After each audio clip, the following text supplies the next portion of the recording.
Let me fix my mic. Make sure the sound's on here. Did I check for? Oh God, I never checked for this either. I hope you are on. I hope you are active, and hopefully you're doing what you need to do. Let me fix this properly. There you go. There you go, pal. There you go. There you go. Fixing you on the right way. There you go. There you go, buddy. There you go. Okay, let me do what I usually do here.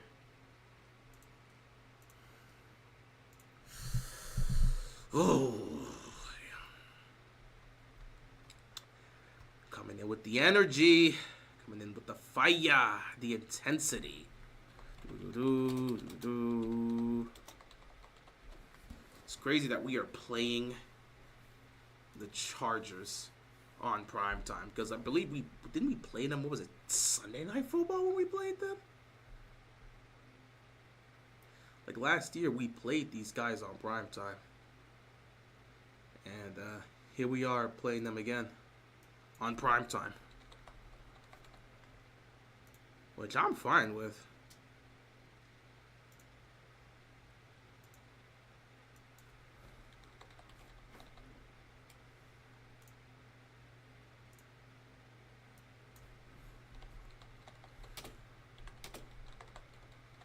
Alright, that's pretty much everything that needs to be seen here. Let me go here. Let me go here. Uh-huh. Uh-huh. Uh-huh. There you go. There you go. There you go. Get some of that. Some of that. Woo!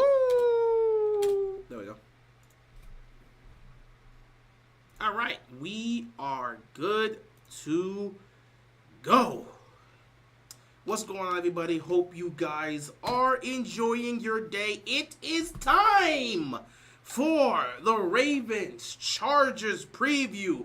We've got the Baltimore Ravens taking on the Los Angeles Chargers in LA for Monday Night Football. This will be the Hardball Bowl because we've got the older brother John taking on the younger brother Jim. These two have not crossed paths since, what, the Super Bowl? Because I think the next time we faced off against the Niners was 2015, and I think by then, Jim had already, left the Niners and went back to college football. So I think the last time these two met was in Super Bowl 47, and obviously the Ravens beat the Niners in that game to win the Super Bowl. Good times. But, yeah, it's been a while since these two have gone up against each other. 12 years, in fact. So, should be an interesting one. Should be fun, should be great. Hopefully we do get a good game, to be honest. I could use a good game here, man. Ravens obviously suffered a heartbreaking, I would love to say heartbreaking loss, but in all honesty, that was completely expected. That fits well within the repertoire of what the Ravens love to do. They have not changed. But, yeah, Ravens suffered a predictable loss, in my opinion, but heartbreaking for others. They suffered a loss against the Pittsburgh Steelers on Sunday, where they lost, what was it, 16-18. They lost this 2-point game in a game where the Ravens committed 12 penalties, missed 2 field goals, and turned the ball over 3 times. One of them is going to be accounted as an interception on Lamar, which wasn't his fault. It really should have been a fumble. I'm sorry. If you catch the football and the ball gets stripped out of your hands, that needs to be considered a fumble.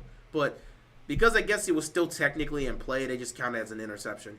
Either way, it is what it is. I ain't really tripping over it. That's just how things go. So, we got a few things to talk about here. We'll get into this and, we'll go from there. What's going on, Noob? Appreciate you stopping by on this Friday night. How you doing, keeping it real? I'm having a good night. Man, I had a good day. I should play some Ice Cube right now. I had a good day. Went to work. Work was chill. Didn't really have to do much at work today, so I was really just vibing. Kendrick, he dropped his album, so I listened to all the songs. So that's a dub. I did not expect him to drop an album in the morning. He dropped it like early in the morning. It was crazy to see Kendrick drop that album. So I'm at work chilling, listened to the album. That was all good. Just vibing, enjoying work. Everything was all cool. And then, later on when I was at work, some of my homies hit me up and say, hey, you want to hang out after this? Let's go get some food. It's been a while since we've seen you. So I was like, you know what? Today's a good day. I'm feeling wavy. Let me go hang out with my friends. This preview video probably should have happened 3 hours ago, but I was hanging out with my friends. So just hanging out with the homies, got some dinner, reminisced, laughed, made way too many jokes. Oh my god, every time I'm hanging out with my friends, we making jokes. Every time I'm hanging out with my friends, we making jokes. We are too unserious. So had some good laughs. It was great. Had our fun. Then we headed home. It's something so weird that you wouldn't normally expect to see in life happen. I was at the intersection on the way home. So one of my friends, we go the same direction on the way home. So it's 3 lanes. I'm in the middle lane. My friend's in the left lane. The right lane was wide open. It's like 10 o'clock at night. This was literally like 20, 30 minutes ago as I'm heading home. So my friend's on this side, on the left lane. I'm in the middle lane. And we're just talking with each other and making jokes as we're getting ready to head home. The light's red, we're just talking. And then all of a sudden, a car pulls up. I'm not even paying attention to that. Both my windows are down in my car during this time. So, yeah, I'm not paying attention to that. I'm talking with my friend where all of a sudden, I hear somebody calling my name from the right in like a happy voice and happy giddy voice. I turn around to see who it is, and it's one of the girls that I've known like since middle school, and I ain't seen her in a while. It's like one of the girls like me and my friends have known since middle school. So it was crazy to see that. I'm like, oh my god, I ain't seen you so long. We just having a conversation at the intersection between like the 3 of us, and then we just headed on our own way. I never thought that would have happened. That was that was just crazy. That's crazy. See someone you haven't seen in such a long time just pull up to the intersection, just having a conversation while also talking with your friend. Like 3 straight lanes. I'm in the middle. To my left is the friend I was hanging out with. To my right is somebody I've known for so long. And we just having a 3-way conversation. Just crazy. So it's been one of those days for me. I'm really having a good day. Everything's nice. Everything's cool. You know.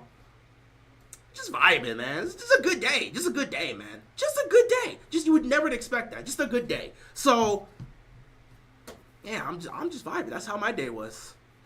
Unfortunately, feels like my day is gonna get a little bit dark because we talking about the Ravens. I'm not gonna lie, man. Last few years, the most negative aspect of my life the last few years is having to sit here and talk about the Ravens. And it's not been too bad. I appreciate my team being able to compete.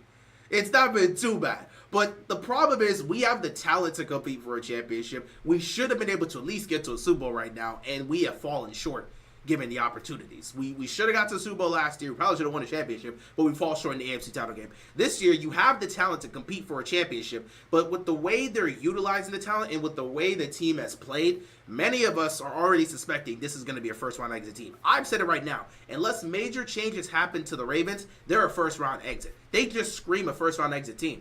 And you can see it. They're the most penalized team in the National Football League. The comparison many of us have been making. The Ravens look like the 2022 Cowboys, just an undisciplined football team that's somewhat poorly coached and can't get out of their own way.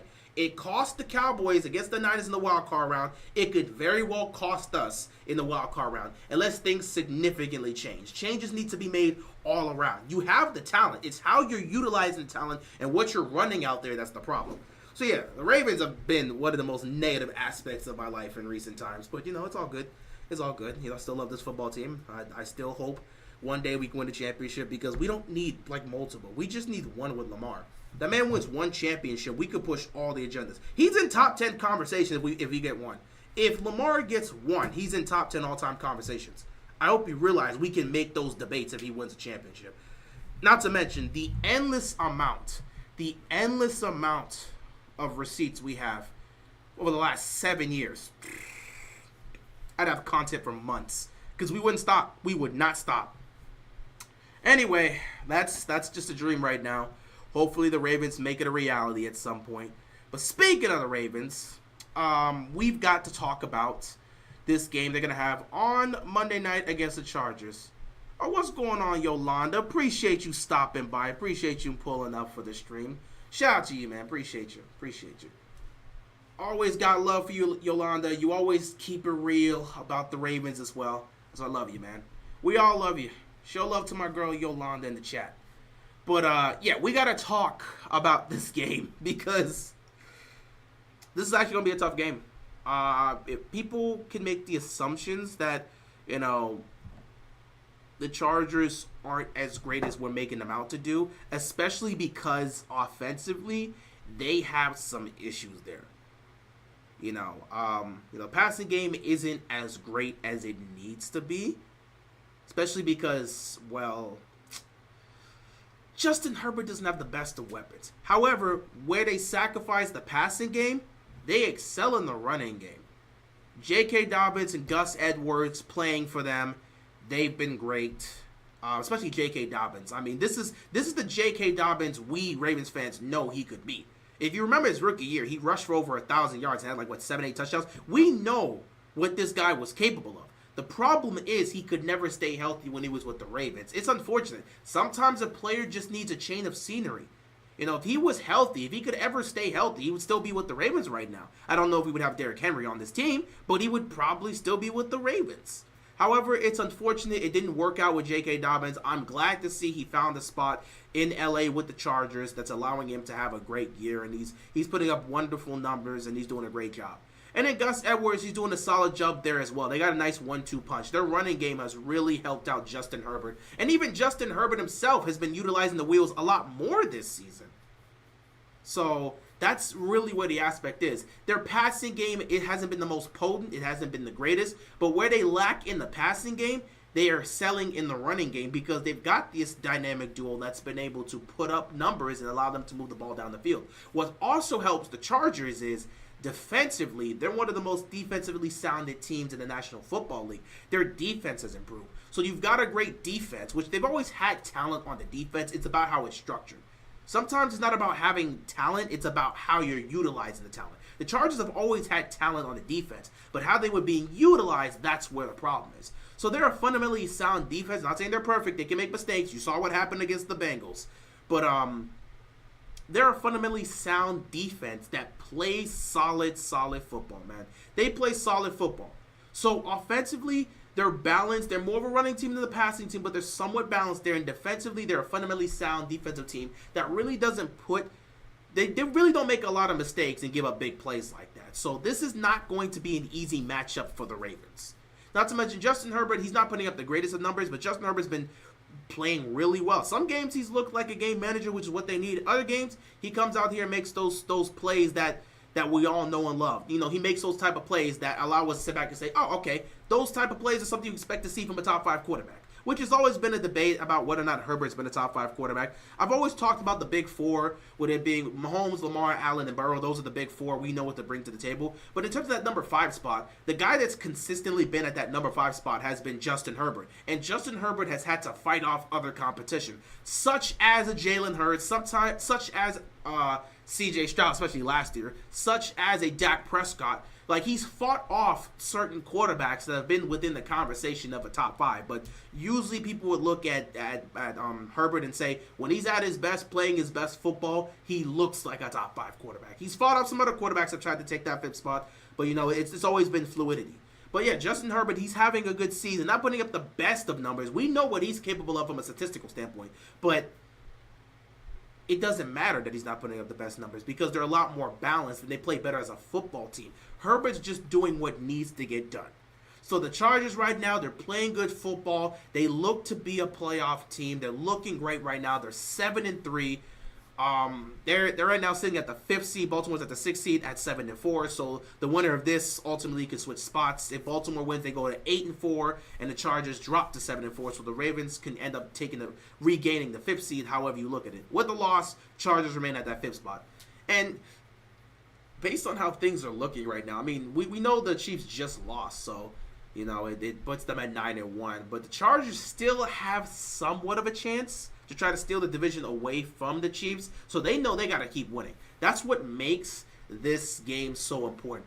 Baltimore needs this game to get back on track, but they also need this game in order to try to seize an opportunity to regain the division.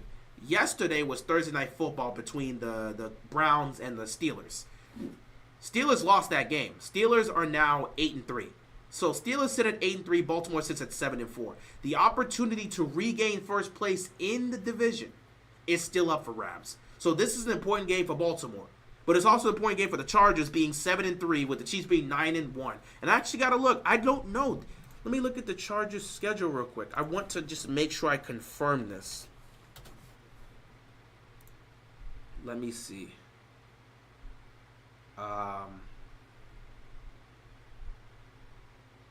Yeah, they still got a game remaining. They still have a game December 8th. they still have a game left.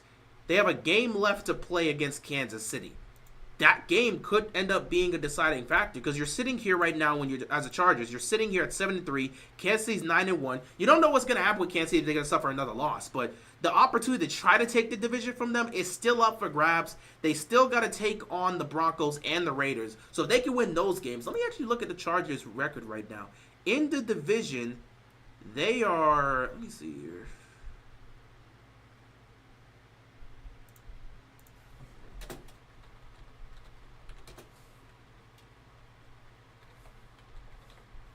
Want to take a look at this.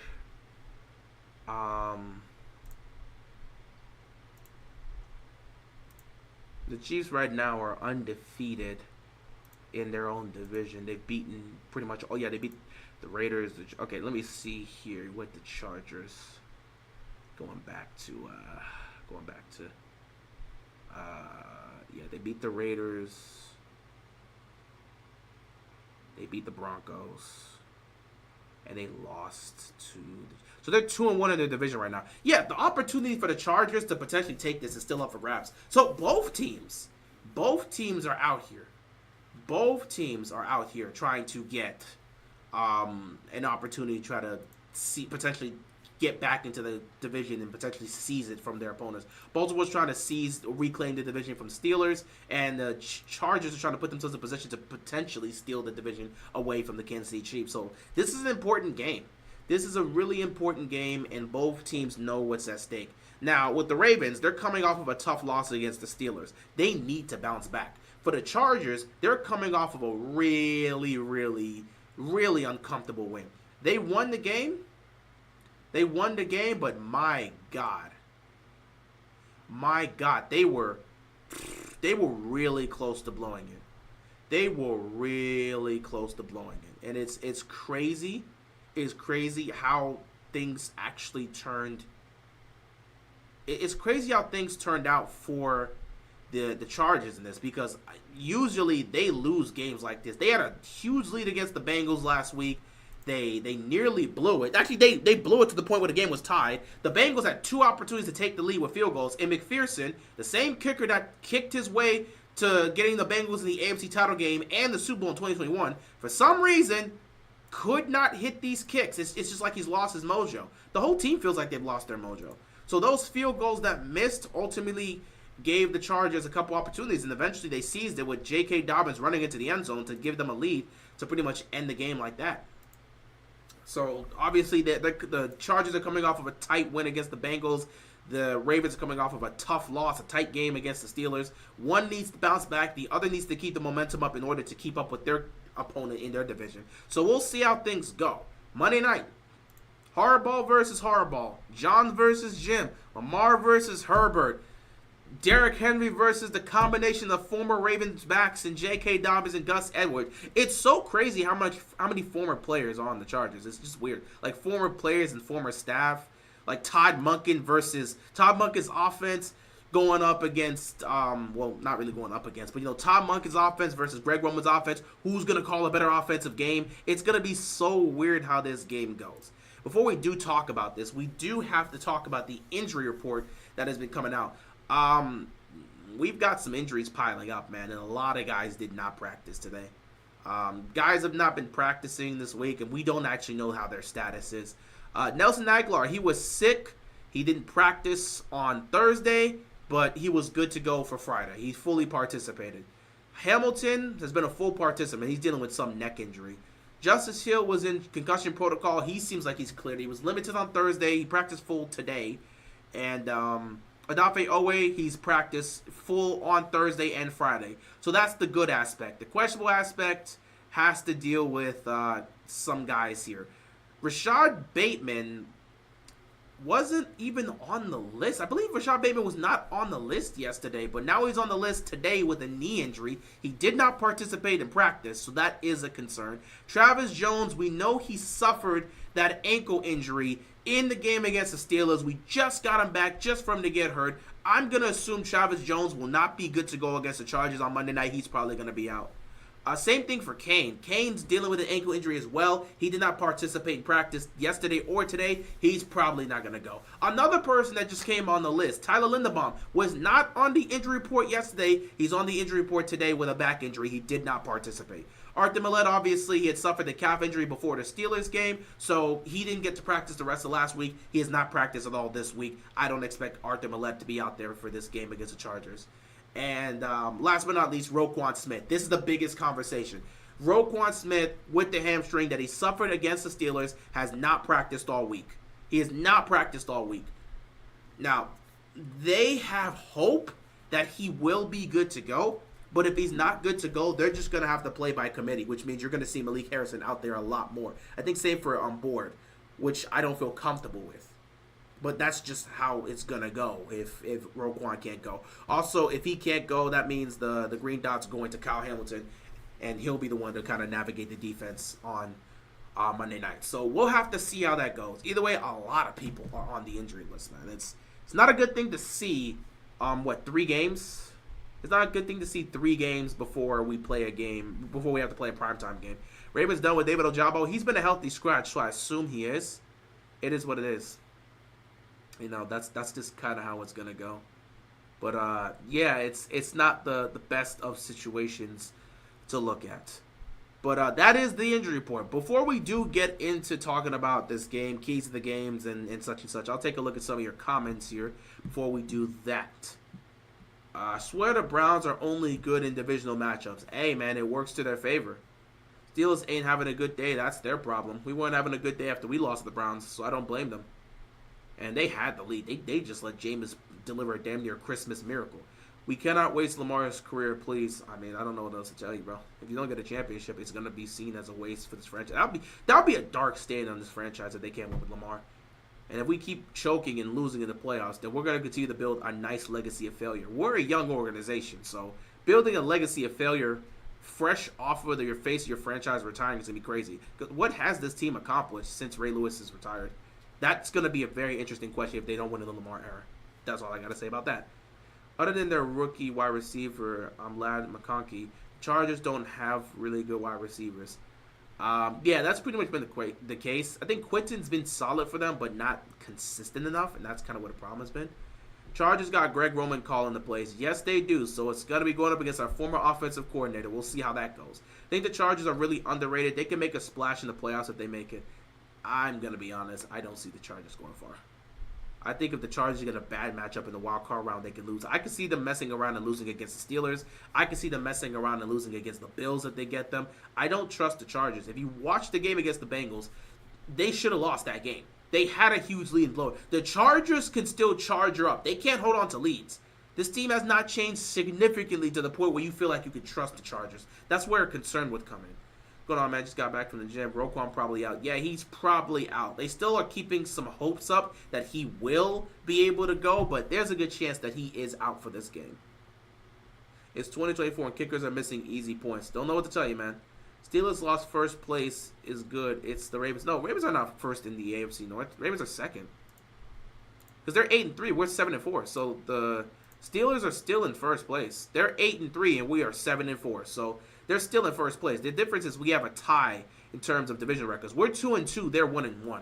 So if Baltimore can win and they lose next week, that's a different conversation. But we'll have to see how that goes. Daniel Jones' Giant era is over. Good for him. That's tough. Best of luck to him wherever he goes. Malik Harrison on the field a lot. GG's if we're getting into passing situations. Would not feel comfortable with Malik Harrison out there, but we don't have a choice. George Pickens is a crash out dummy for real. He needs therapy or something. He's been wilding out in some of these games recently. The way it's going, Lamar might end up like Daniel Jones. That's not even remotely close to being factual. We need that Browns W, and we get our rematch with both teams. Herbert might be good against the Ravens defense. He was good against the Ravens defense last year. When we faced off, was it Sunday Night Football? It wasn't the biggest of games. It was more of a close game until the end. But Herbert played well against the Ravens defense. It's just turnovers in the worst possible situations killed the Chargers from ever being able to beat us in that game. It was just the worst possible timing for turnovers. But Herbert did a good job in that game.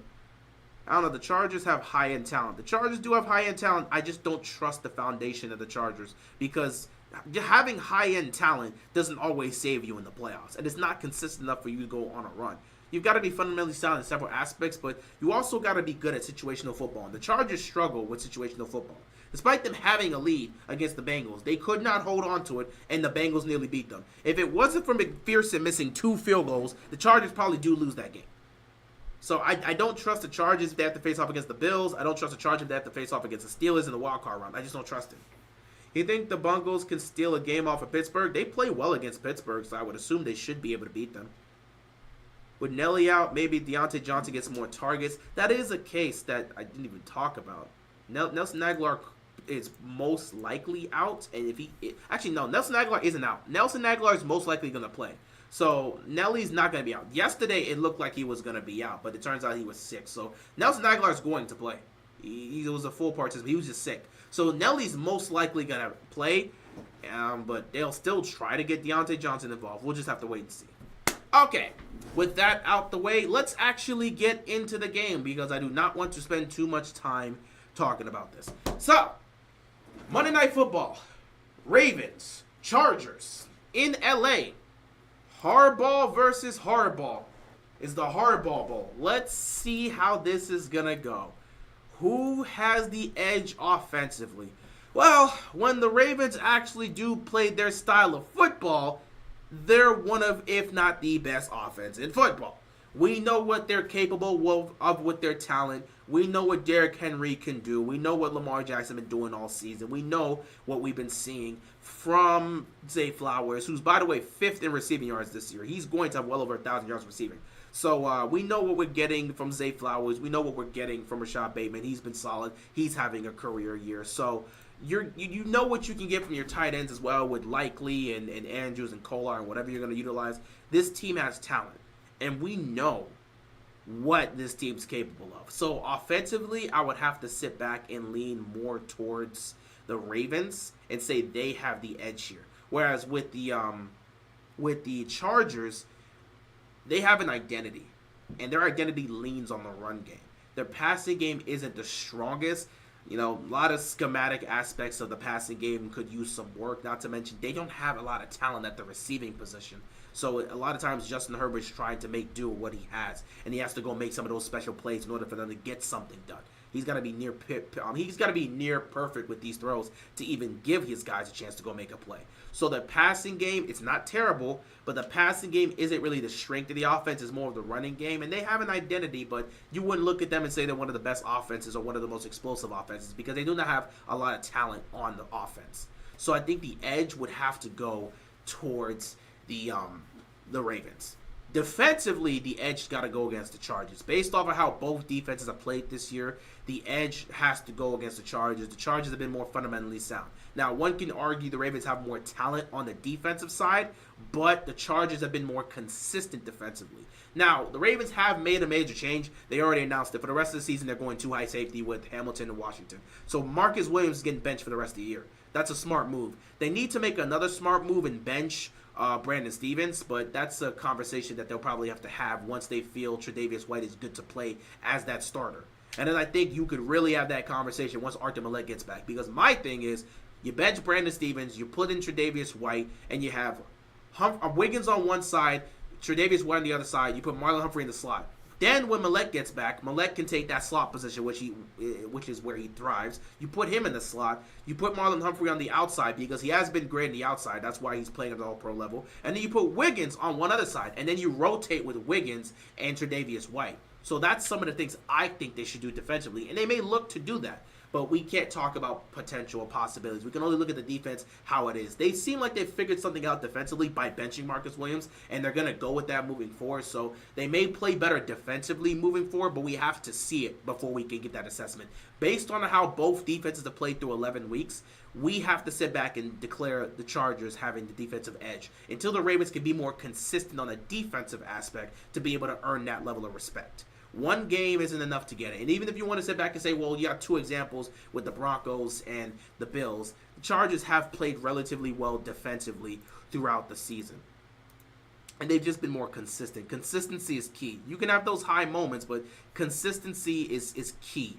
Consistency is very key for the Chargers. But you just got to see how things are gonna go.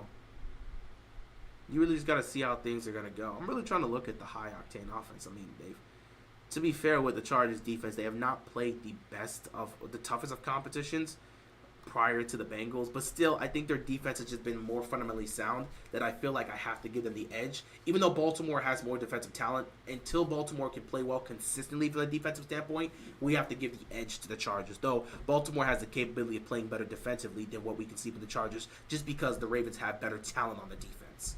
So edge defensively goes to the Chargers for now, but the Ravens can end up proving that wrong ultimately in this game. So offensively, Ravens have the advantage. Defensively, the Chargers have the advantage. That basically means the marquee matchup in this game will be the Ravens offense versus the Chargers defense. Ravens offense has a lot to prove. They've got to get back on track. They've got to be more consistent. The way they looked against the Pittsburgh Steelers has not been how they've looked all season. The defense has been the one to fail them. To see that happen with the offense for the first time this season, that's a problem. They've got to get back to it. There's so many things they need to do. Well, not so many things, but there's a few things they could do to just improve this. And I might have to make a video about some of the things the Ravens need to fix if they want to get to the promised land. I might have to do that. Could have done it today, but I was hanging out with my friends, so that video can wait. But yeah, there's a few things the Ravens have to do or should do if they really want to go far, both offensively and defensively. But just for the sake of this game, we're going to ignore that. The Ravens got to get back on track and be more consistent. And going up against this defense is not going to be easy. They have a great front seven. We know the pass rushing capability they're able to do. Khalil Mack's back to being Khalil Mack, so just be on the lookout for that. Yeah, their defense can be tough. They can be aggressive, and if it becomes a game where they're bullying our front seven. Not our front seven. If it becomes a game where their front seven is bullying our offensive line, we could be in trouble just like the Steelers game. The Chargers should not be underestimated. So that's the marquee matchup. On the flip side, Greg Roman's offense versus the Ravens defense. That's going to be an interesting matchup. Obviously, they're going to lean on the run game. J.K. Dobbins and Gus Edwards getting to go up against their former teammates, that's going to be emotional. We saw Patrick Queen literally make an impact against his former team. Stripping the ball out of Isaiah Likely's hands, that's not fun. Would J.K. Dobbins and Gus Edwards look to get some revenge against their former teammates just because of how things... Well, at least with Quinn. Quinn was personal. With J.K. and Gus, at the end of the day, they most likely knew they weren't coming back, so I don't think that was the case. But with Patrick, I think he took that personal because they didn't even throw him an offer. So he was ready. He was out there for blood. I don't think J.K. Dobbins and Gus Edwards have any ill will towards the Ravens like Patrick Queen does. But they still are going to look to ball out against their former team. So the Ravens are going to have to match it. The interesting part is the Chargers' strength also matches the Ravens' strength. The Chargers' strength is in their running game, and the Ravens have one of the best, if not the best, run defenses in football. So that matchup between the Ravens' front seven versus J.K. Dobbins and Gus Edwards should be fun. The unfortunate part about this is we're most likely not going to have Travis Jones out there, who's been fantastic to help stop the run. I don't like coming into a game like this against a great running team and not having Travis Jones out there, but we don't really have a choice. He re-injured his ankle, so he's not going to play this week. We would have to look towards next week and just see how that goes. But yeah, strength on strength. The Ravens' run defense versus the running game of the Chargers. That's going to be the biggest aspect that determines this game. So on both sides, we do have battles. As for the Ravens receivers versus the Chargers secondary is where the matchup's really going to be. The Chargers have been fundamentally sound in terms of coverage, so it's going to be very fun. And they do actually do a good job at stopping the run. But especially they do a good job stopping the run without really loading the box like that. So it should be interesting to see how they're going to approach dealing with Derrick Henry. But more so, it's going to be interesting seeing how they're going to try to handle the play-action game and when these receivers have the opportunity to really run around and get open in space. So it should be funny. It should be funny because the strength of the Ravens kind of still matches up with the strength of the Chargers. But even with that, just because of the impact of Derrick Henry, I'm not going to lie, I expect to see guys wide open against the secondary. It's funny to say that because the Chargers have been great, but if you watched how the Bengals, again, I know it's Ja'Marr Chase and all that stuff, but like they were getting open in space and in some of the weirdest possible ways in the second half. Like the way they played them in the first half, you would think with the way they played them in the first half, and they would have played them through three quarters, you would think there's no way that the Bengals will be able to come back and do what they did. But I promise you, man, the way they started playing some of these receivers, when you're getting T. Higgins and Ja'Marr Chase, they were just getting open willingly. And it was getting open in the weirdest possible way against the Chargers. I just think it's a possibility. Obviously, Zay Flowers and Rashad Bateman aren't as great as Jamar Chase and T. Higgins. But I believe these guys have the capability of getting separation on a consistent basis. And they should be able to match up well against their corners. But it'll be funny to see if they actually end up doing the same thing Jamar Chase and T. Higgins did against them. Which I don't even know how they were able to get that much separation in the second half. Like, they just I don't know if they turned on the switch. I don't know what it was. Either way, it's going to be a tough battle. One last thing, I guess, would have to be special teams. I don't know what to tell you about special teams. Tucker's going through it right now, so it's up to him to figure out what he's got to do, and he's got to get back on track. So we just got to go from there. Give me a second here. I got to take this call.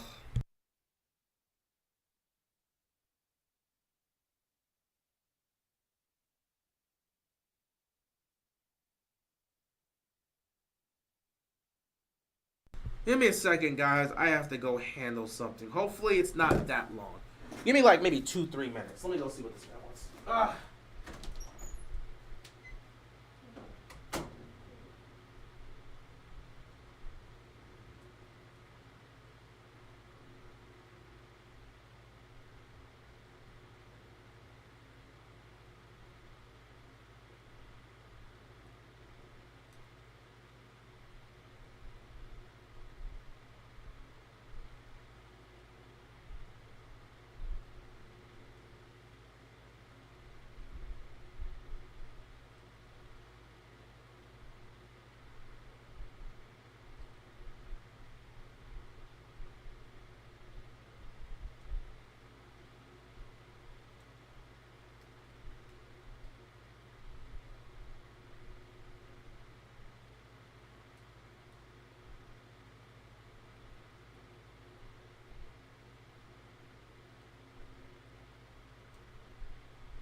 Alright, well, that was not fun.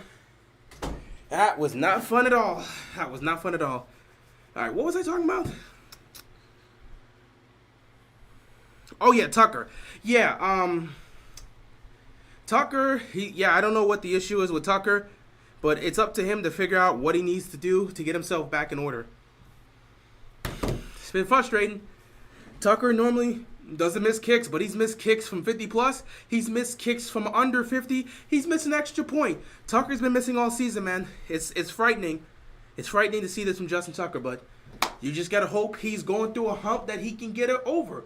And when we need him in crunch time, you hope he can show up. He showed up against the Bengals, and when we needed him in crunch time to get that 56-yard field goal, you hope he shows up in crunch time like that. But, you just don't know right now. So, yeah. Other than that, special teams has not been great for us. And at times, special teams been a little bit iffy for the Chargers. I don't know if it's going to play too much of a role into this game's outcome, but we'll just have to wait and see. So, we got the advantage. Ravens had the advantage offensively. Chargers had the advantage defensively. Now we just got to see how the game's going to go. So, with all this being said, how is the game going to go down on Monday night? Well, I think this is a game where the Ravens will get back on track. Will it be an easy game? No. The Chargers aren't here to be an easy game for us. They are a strong team. They are a playoff team, and they're not just going to sit back and let us come into their house and beat them, especially because they can see a clear path towards potentially stealing the division and the 1 seed away from the Kansas City Chiefs. The opportunity's there, and the only way they're going to get that opportunity is if they come out here and continue to win and get themselves that much closer. The Chargers are a strong team, man. The Chargers are a strong team, and they're not looking to just let anybody come in and beat them. So it's going to be a tough one. I tell you this right now. It's going to be a tough one, and Baltimore needs to be prepared. But I feel that this team will be able to get it done. I believe this will be the week Lamar and the offense get themselves back on track.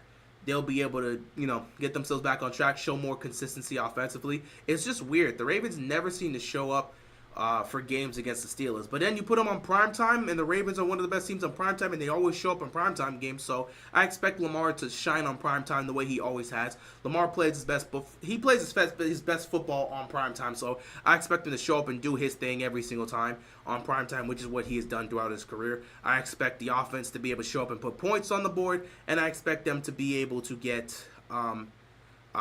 something going. Defensively, I expect to see them continue to hopefully take away what they took away from that Steelers game in terms of how they played defensively. I hope they're able to take away from that and carry it on to this week and continue it. I would like to see the defense play better and execute the way they executed against the Steelers, because they didn't give up a single touchdown to Pittsburgh. They were only giving up field goals. Obviously, I would like them to stop them to not scoring points, but you held them to 18 points. You gave up 6 field goals.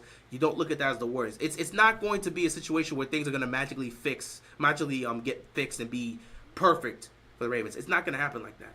So things need to slowly happen. But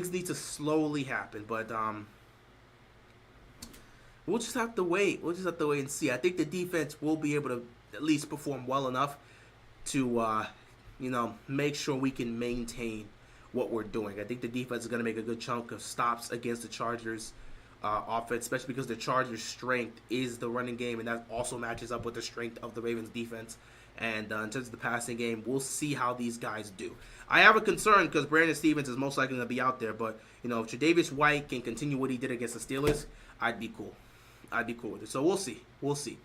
Either way, I expect the Ravens to win this game, but wouldn't be shocked if they blew it on primetime. However, they usually win those primetime games, so I think the Ravens are going to win this game against the Chargers. Usually they bounce back in a major way after a tough loss. They've always been able to do this. They've suffered a bad loss. They usually bounce back from it. So I expect the Ravens to be in tip-top form come Monday night, and we'll just see how things go. Especially on Monday Night Football, Lamar Jackson is his stats are crazy. He hasn't thrown a single interception on Monday Night Football. I think he's what is he up to now? 15, 16 touchdowns and no interceptions? I got to pull up the tape. He has a record that is historic that he passed somebody on from Monday Night Football. He's been a historical quarterback on Monday Night Football.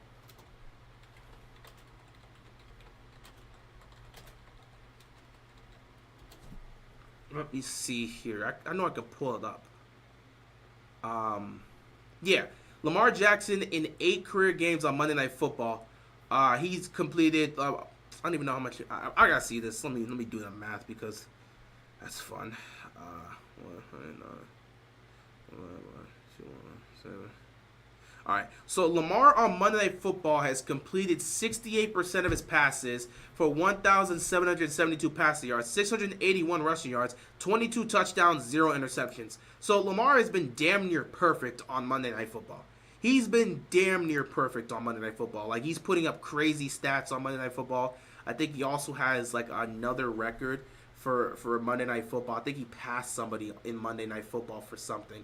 In terms of like having the best record on Monday Night Football or best overall performance. So Lamar plays his best football on Monday night. So I expect him to come ready to play, and I expect the offense to come ready to play, and I expect the team to come ready to play, and I expect them to be able to win the game. Would I be surprised if they don't? No, nothing really surprises me with the Ravens nowadays. But I expect them coming off of a tough loss against the Steelers to be able to respond.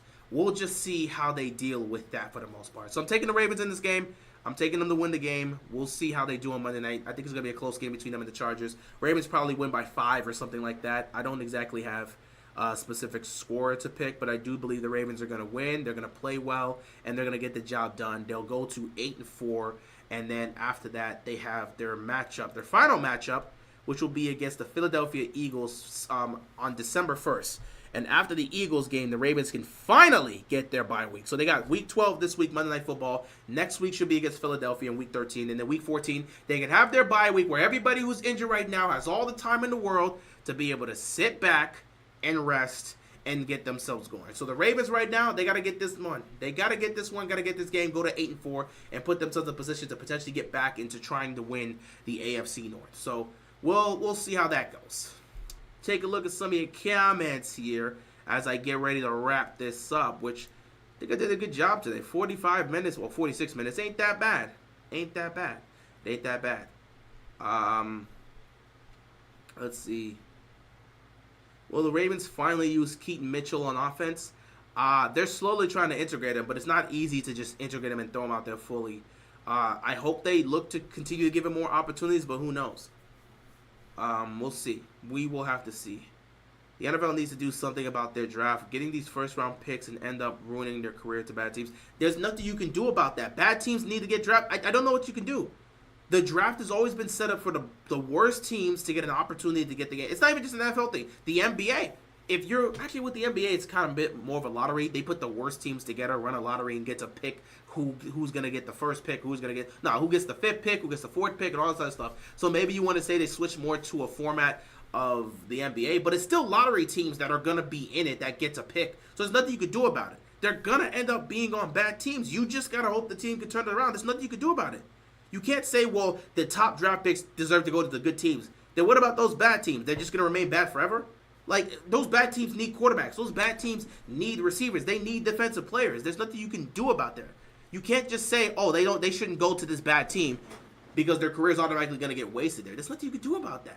The top picks go to the worst team. That's how it's always been. You can't just change it. There's nothing you can do about the draft. It's always been like that. Which hardball will hardball the most? That's going to be who's the winner. Probably John. Because for some reason against his brother, he actually knows what he's doing. We need to remember who we are offensively. Absolutely. This offense has sky-high potential. This defense, though, might get cooked. If they start making the changes, which, again, I'm going to make a video about that. But if they start making the changes that I'm starting to see them make, they'll be a lot better. They won't be top 10, but they'll be middle of the road, and they won't look as bad as they've looked for much of this season. I hope we can have a great defense this week, and I hope Lamar can go off. Hopefully.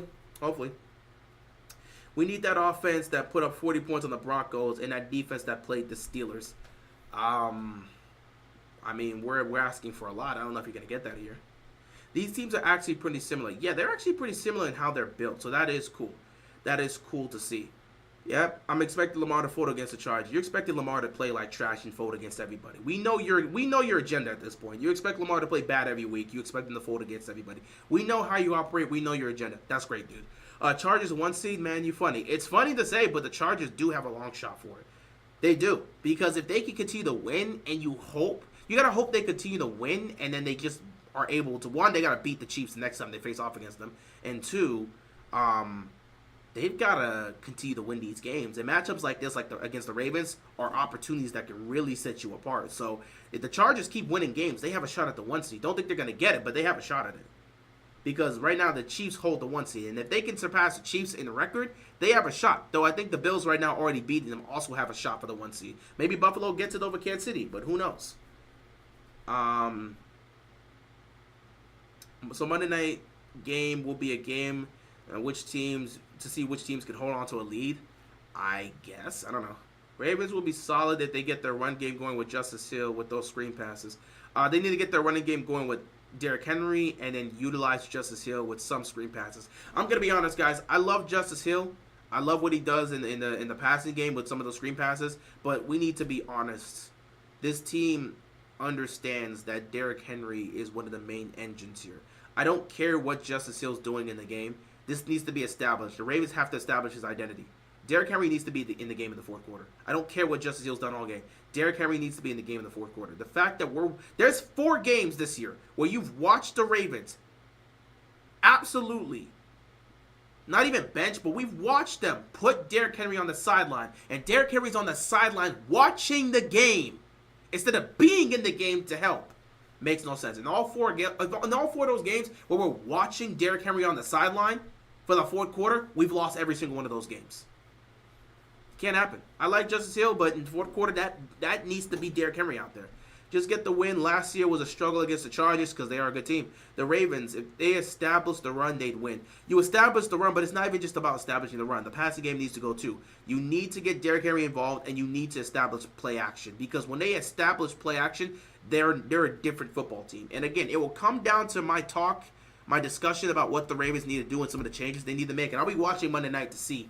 But some of the changes they need to be made, one of those changes that needs to be made, or one of the things they need to continue to do, is run play action. When the team utilizes play action on 40% of their snaps, and they give Derrick Henry 15 plus carries, they're 7-0 and they look like the best team in football. When they don't do that, they're 0-4 and they look like a mess offensively. So that's where we have to look at whether or not this team is smart enough to realize that you have an identity and you need to stick to that identity.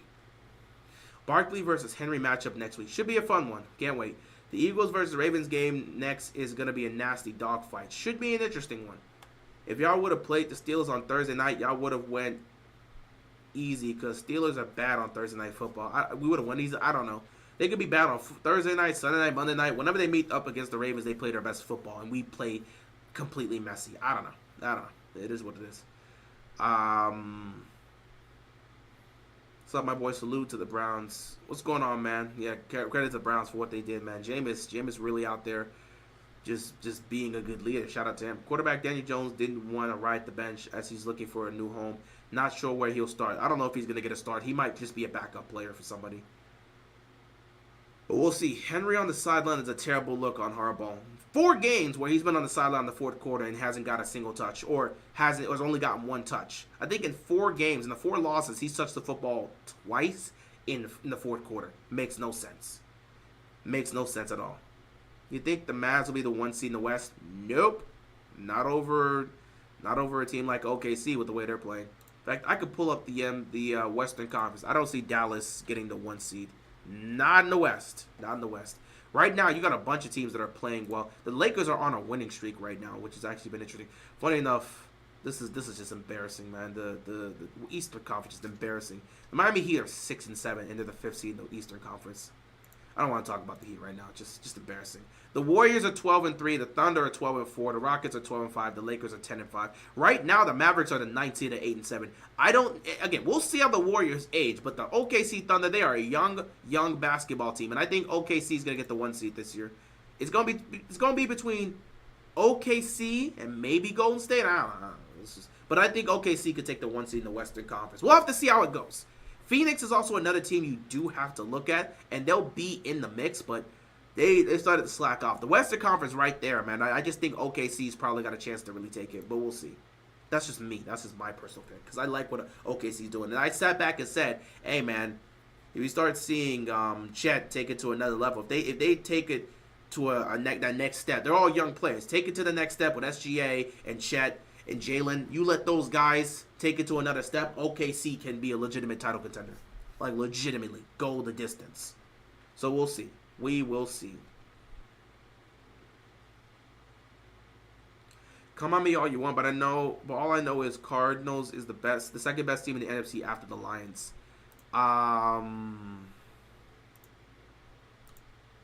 Not the worst take, considering the fact that the Cardinals have actually been an underrated football team this year, but I don't know if I would say they're the second best team in the NFC. Philadelphia would give you guys a run for your money in that conversation. And Philly's actually found their groove and they've been playing great football. Now, if you want to say you're the third or fourth, potentially, but I don't see the Cardinals as a better team than the Eagles right now. Just not based off how the Eagles have been playing over the last few weeks. I think this is just a Ravens year, but I really want to be proven wrong. This team can be so good, but we always fold. Right now, it feels like this team's going to be a first-round exit. Unless major changes happen between now and January, it feels like a first-round exit team. They're just never going to be consistent enough to go win 4 games to go get a Super Bowl. Not this team. You don't know what you're going to get from the Ravens on a week-to-week basis. They're an up-and-down football team. They may show up and win in the wild card round, but in the divisional round, the offense will disappear, the defense will do dumb things, and they will probably go home. I still think they're a first-round exit based off how they played so far through 11 games. But they have 6 more games to try to prove me wrong. If they can fix the issues, we can have a different conversation. Fix the defense, fix the offensive issues, fix some of the decisions they do in certain circumstances. If you fix a lot of these things, the Ravens can be that team that can go the distance. But right now, they just feel like a first-round exit, and everybody knows it. Mavs getting the 1 seed and winning the finals. Good luck with that, bro. The Heat ain't the 76ers. Dude, the 76ers are a mess. Like, just side note, the 76ers are such a mess right now. Y'all heard what happened with the whole team meeting where a leak happened where they said that Tyrese Maxey called out Joel Embiid for not really being much of a leader or just not being... He's coming late he's just coming late. So, like, legitimately, he's just coming late. Joel Embiid's like coming late. He's not really doing his job as the leader of this basketball team. He's been good. Maxey calling him out and that being expressed to the media has pissed off Embiid. So now he's trying to figure out who the leaker was. So things are not looking good in Philadelphia. I expected the 76ers to not be anything significant. When they got Paul George, I said you're deluding yourself. You think I sat back and said this. So let me get this straight. I said this. Sixers fans, you're trying to push this. Let me get this straight. The leader of your franchise, your best player on the team, has been injured every year of his career.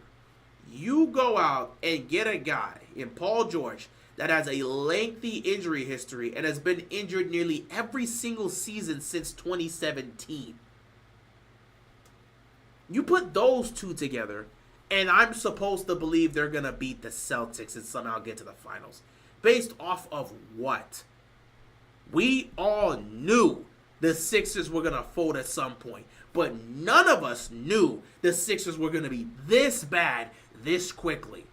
Embiid has missed the majority of the games.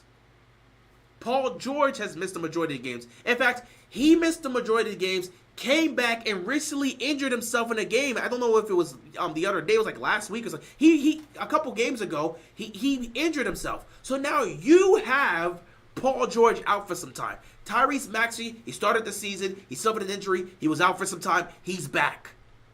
Joel Embiid is also not playing because he's dealing with an injury. So at what point are they going to get on the court to play basketball as a team? At what point will you be able to see Joel Embiid, Paul George, and Tyrese Maxey all on the field? Tyrese is out there doing his thing on his own. Right now, if you take a look at it, they're going to need a huge turnaround. Because right now, the 76ers are 3-12. The good news for them, in order to get the 10th seed, it's not that far off. The 10th seed right now is being held by the Indiana Pacers. They're 6-9. The Hornets have the 9th seed. They're 6-9. The difference between the 5th seed and the 7th seed, between the 5th seed and the 14th seed where the Sixers are, is not that far. It's like 3.5 games. Because Miami holds the 5th seed at 6-7, and the Sixers right now at 3-12. So it's not like the Sixers can't turn it around. The Eastern Conference is garbage, so they can turn it around. But what are you seeing from these guys that make you think that A, they're going to turn around to look like a championship team, and B, and most importantly, they're going to stay healthy enough to get it done? I don't buy it. The Sixers are who we thought they were. And they're just showing you this early on. The Sixers aren't going to do anything significant this year. But, it is what it is. They thought they can get Paul George, who was an injury-riddled individual, and thought they were going to get something from that.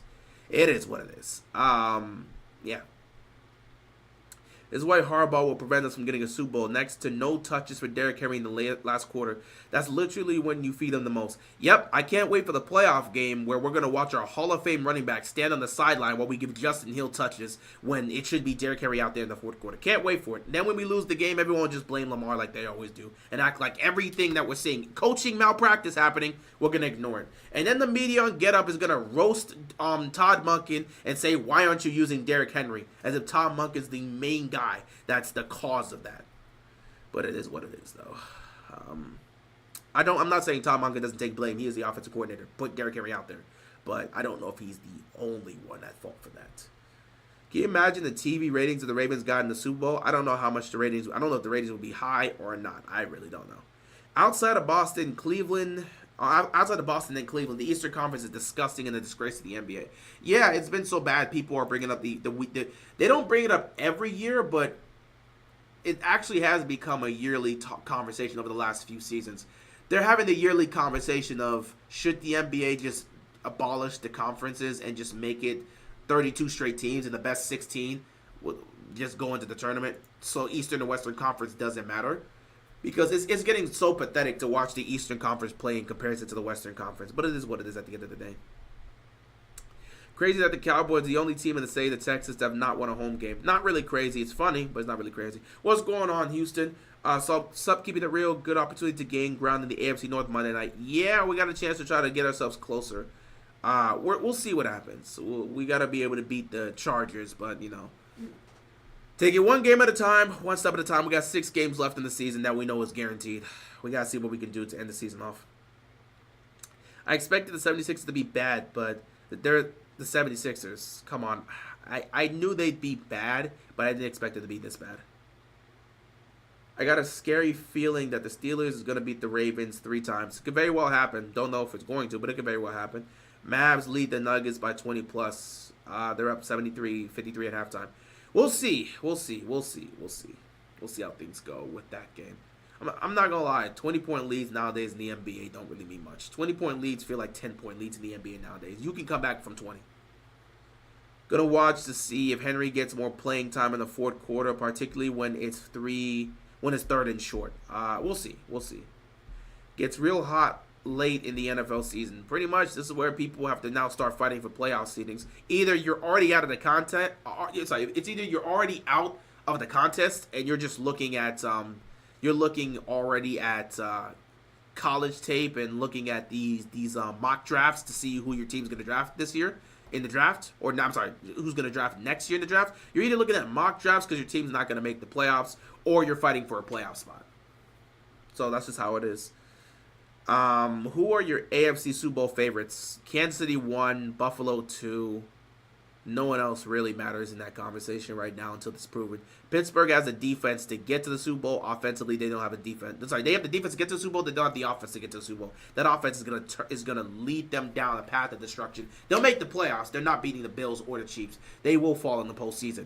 Chargers, I just think there's a level of inconsistency. Not to mention their offense isn't good enough to be able to beat a team like Kansas City in the postseason. So I look at the Chargers going down. The Broncos are looking great. I just think they're a bit too early. Bo Nix having a great rookie season. They're not there yet. The Broncos continue to build off of what you're getting this year, and trust me, in a few years, they will be that team to beat. I think they just have to build off of it. I don't think they're ready yet, so we'll see about that. You know, maybe they can upset a team in the playoffs. I don't know, but I just don't think the Broncos are ready yet. The Texans, I'm starting to have some concerns with Houston. I like what I see defensively, but there's times offensively against top-tier competition or tougher defenses where they're struggling. Now, again, to be fair with Houston, the injuries are starting to pile up both offensively and defensively, but the injuries are starting to pile up. They are missing guys, so I am trying to be as lenient with Houston as possible. I still think they're a great team that's going to win their division and potentially make some noise in the playoffs, but I'm not liking some of the things I've seen in some of these losses from Houston. Like, there's just times where the offense has just gone silent, and there's just times where C.J. Stroud has just not been great with his decision-making.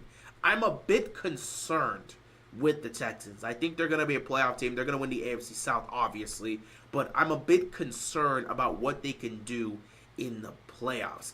Hopefully they can get healthy and we can get a better indication. I think they're a bit of a wild card. No pun intended, because they will be a wild card team. I think they're a bit of a wild card. Well, they're not going to be a wild card team. You know what I mean? They're going to play in wild card weekend because there's only one seed that gets the break. But they're a bit of a wild card because I feel like when they're healthy, they have the capabilities of beating anyone. But I still have a bit of concerns about some of the decision making I've seen from CJ Stroud from year 1 to year 2. It feels like he's dealing with a little bit of that sophomore slump, which you will get. It's expected to happen.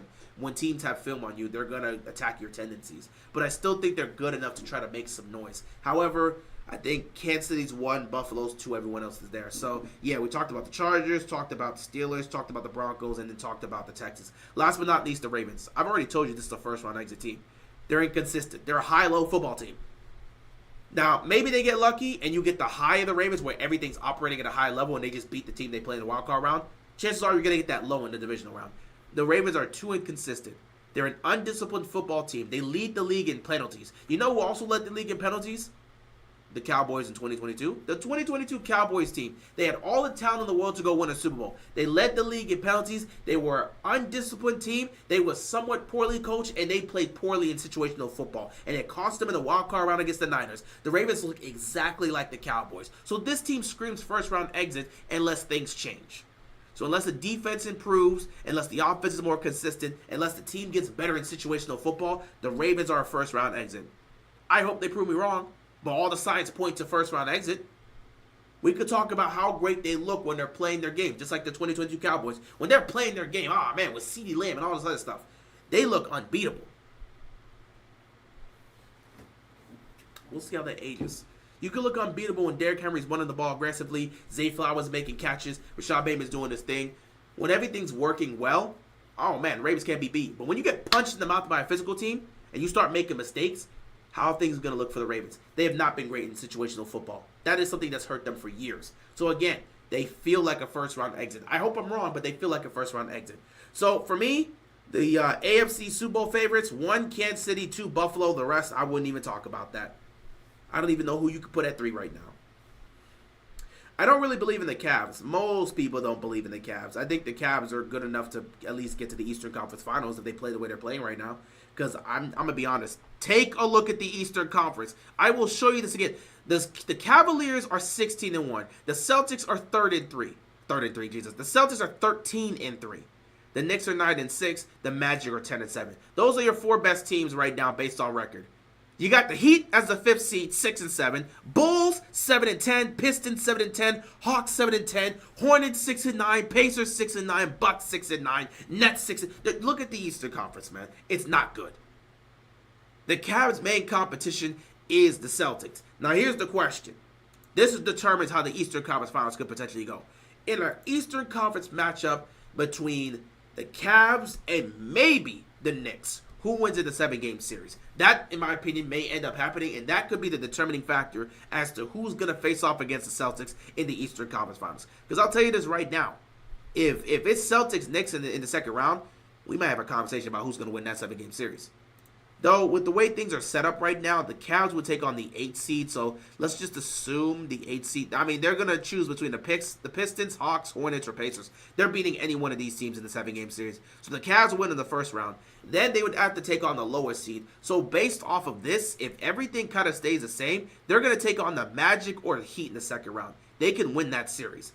So I could see the Cavs sneaking in to the Eastern Conference Finals. But I don't think they can beat the Celtics in a 7-game series. I do not believe they can beat the Celtics in a 7-game series. I have questions about whether or not they can beat the Knicks.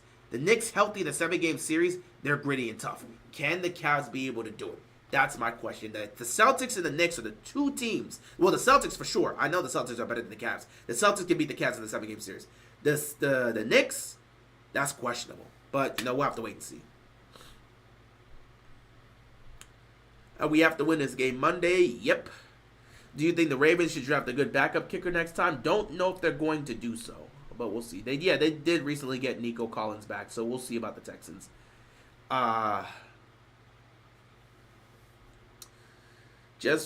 Chargers are the Doc Rivers team. Can't hold on to the lead. They've been like that. There's a lot of Doc Rivers related teams, I guess. a lot of teams that do choke. Chiefs are going to break the scoreboard on the Panthers. Is going to be like a bye week for them. Sure. Don't know about that, but we'll see. A lot of times you think this team's going to demolish another team, and all of a sudden the game's a lot closer than you think. That's a trap game for the Chiefs, and everybody knows it. Bro, the Bengals outchoked the... Okay, I know you meant the Chargers. The Bengals outchoked the Chargers on Sunday Night Football, and the Ravens have Doc Rivers of the NFL as their coach. I don't know how that Monday Night Football game is going to be. Well, if there's anything to lean on, you can lean on Lamar Jackson being damn near perfect on Monday Night Football. He's thrown 0 interceptions and 22 touchdowns in 8 Monday Night Football games. He plays his best game on Monday Night Football, so maybe you see him do it again. How do you feel about this game if we don't have Roquan Smith and Travis Jones? Do we still win? I think we still win, but I'm a lot more concerned about the defense. There's going to be a lot more holes to exploit. The run defense isn't going to be as strong, and nobody trusts Malik Harrison to do anything. He can't tackle. Malik Harrison can't tackle. So Roquan Smith, who's our tackling leader, not being out there is major. Because it's just going to make it harder for Kyle Hamilton and Ar'Darius Washington, who's going to have to step up. Same with Marlon Humphrey and the others that are going to have to step. And Trent Simpson, who has to help out on that. So I'm very concerned about having to use Malik Harrison because he can't tackle. Love to see the Steeler fan base plummet back down to earth after losing to the Browns. I mean, it was to be expected. I think they know where their team's at. They're not good enough to win a Super Bowl because that offense isn't good to take them the distance. Their defense is, but not their offense. And you go call Lamar Jackson James Harden. Again, I didn't call him James Harden. I don't know why you guys are continue to get this wrong. No one is saying he's James Harden. We literally made a comparison and said from a performance standpoint, the comparison looks to be James Harden. And again, it wasn't something I started. Somebody was making an NFL NBA comparison and saying Lamar Jackson is the Joel Embiid of the NFL. I'm not the one that started this. Somebody said Lamar Jackson is the Joel Embiid of the NBA after the AFC Championship game loss. And I sat back and said, no, if anything, if I was to give a hot take, if anything, he'd probably be more of the James Harden aspect.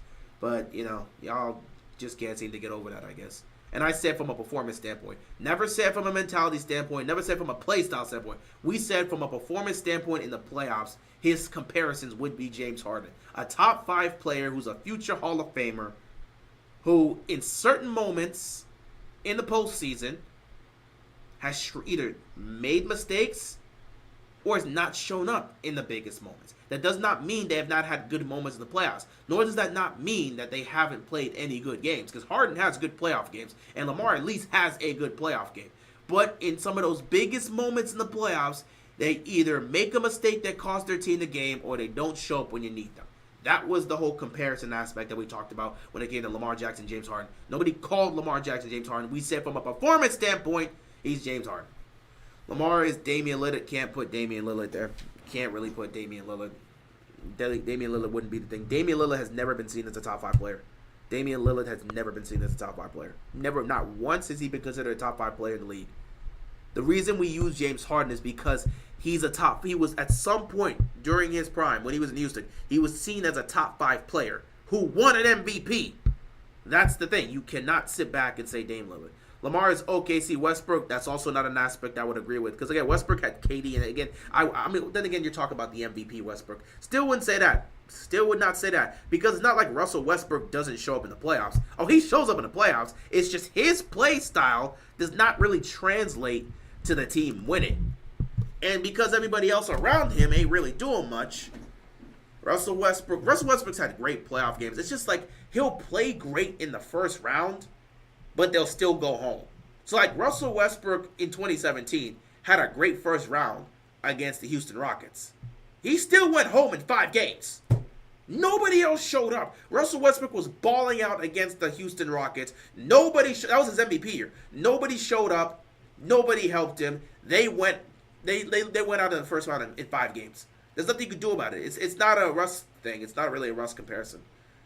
Because when Russ was the guy in OKC, he wasn't the primary problem in the playoffs. Even in the second year in 2018 when they lost to a rookie Donovan Mitchell, he wasn't the primary reason they lost. Go look at Paul George's numbers. Go look at Carmelo's numbers.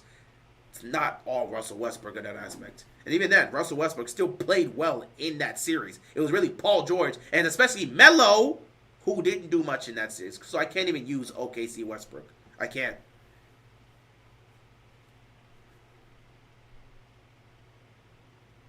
What's going on, Simple? Daniel Jones goes to the Cowboys, but I know Dallas isn't going to do it, but it'll be funny. They have the chance to do the funniest thing on Thanksgiving. They could sign Daniel Jones fresh off the waivers and have him play against his former team on Thanksgiving. That'd be funny. Can the NFL please flex the Giants and Cowboys game out of Thanksgiving? They can't do it. They can't do it. They always have the Cowboys playing on Thanksgiving. So that's just not going to change. They always have the Cowboys playing on Thanksgiving. There's two teams, no matter how they look, good or bad, there's two teams that normally play on Thanksgiving. The Cowboys and the Lions. The Cowboys and Lions usually play on Thanksgiving. No matter how things go, the Cowboys and Lions always play on Thanksgiving no matter what. I don't know what they've done to earn this. The Cowboys and Lions always play. So they're never going to flex them out of that. They're never. I don't care how bad the two teams are. They're never flexing them out. Lions were getting smoked on Thanksgiving. They still had them there. It's just a tradition that the NFL does. The Cowboys and the Lions have to play on Thanksgiving. That's just how it goes. Whew. Anyway, guys, I'm starting to lose my voice. I am very tired. I've been here for over an hour. It should have been the Ravens, Texans, or Eagles to play in Dallas on Thanksgiving, not the Giants. It is what it is. They do have the Ravens and Texans going at it on Christmas, so that should be fun. Maybe we could have got Ravens, Eagles instead of having that next week. They could have switched the Eagles and Chargers games, but you know, it is what it is. But it just how it goes. The schedule is a schedule. Nothing you can do about that. Anyway, guys, this has been the Week 12 preview between the Ravens and Chargers. We'll see what they do Monday night. Hopefully the Ravens are going to win. I am losing my voice, so I got to go get something to drink. But hopefully the Ravens are able to get the win. They take care of business. They get the job done. They go to 8-4, and then we got one more game before we can finally get the bye week. Everybody can get that extra rest, and everybody can come back healthy for the final run in the regular season before the playoffs start. So we'll see how things go. But guys, I'm going to let you enjoy the rest of your night. I had a great day. I'm going to continue to enjoy the rest of this day. Just chill out. Get ready for tomorrow. You know, weekend starts. And we'll just go from there. So, yeah. I hope you guys enjoy the rest of your day. I hope you guys just have a great night. And we'll be talking later. I'll see you guys later. Don't really need to. I'm not going to see me on Sunday, by the way. I'm not going to be at home on Sunday. But, you know, you'll see me Monday night when we go up against the Chargers, I guess, for the most part. But, yeah, you guys take care. Everybody, enjoy the rest of your night. Be sure to stay safe. And peace out.